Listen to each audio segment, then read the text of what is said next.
আপনারা দেখতেছেন একটি মাইল ফলক ময়লা দিয়ে এবং জঙ্গল দিয়ে ঢাকে আছে। আজকে আমরা একটি সমস্যা ফাউন্ডেশনের পক্ষ থেকে এই কাজটি করে দিব। আপনারা দেখতেছেন যে জঙ্গলগুলো কাটা হচ্ছে কিভাবে। এটি হচ্ছে ৫ নং সুন্দরপুর ইউনিয়ন কাউন্সিলের সামনে। আপনারা এখন দেখতেছেন যে মাইল ফলকটি হেলে আছে। এটি এখন মাটি খনন করে সেটিকে সোজা করে দেওয়া হবে। আপনারা এই ভিডিওটির মাধ্যমে দেখতেছেন যে যেখান থেকে আমাদের ভিডিওটি দেখতেছেন আপনারা পুরো ভিডিওটি না টেনে পুরো ভিডিওটি দেখার অনুরোধ করছি। সেই সাথে আমাদের ইউটিউব চ্যানেলটিকে সাবস্ক্রাইব করে পাশে থেকে উৎসাহ উদ্দীপনা দিয়ে দিবেন। দেখতেছেন যে মাইল ফলকের গোড়ায় কীভাবে মাটি খনন করা আছে। এই খনন করার পরেই মাইল ফলকটি সোজা করা হবে। আপনারা দেখতেছেন এখন মাইল ফলকটি সোজা করা হচ্ছে।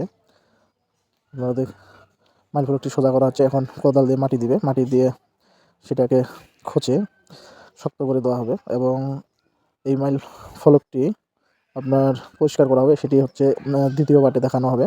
এটি আজকে আমরা এই মাইল ফলকটি সোজা করার ভিডিওটি দেখাচ্ছি। এরপরে দ্বিতীয় পার্টে দেখাবো এই মাইল ফলকটি কীভাবে পরিষ্কার করা হবে। আপনারা ভিডিওটি শেষ করার আগে আরেকবার বলছি যে যেখান থেকে আমাদের ভিডিওটি দেখতেছেন আমাদের ইউটিউব চ্যানেলটিকে সাবস্ক্রাইব করে পাশে থেকে উৎসাহ উদ্দীপনা দিবেন এবং সেই সাথে আপনারা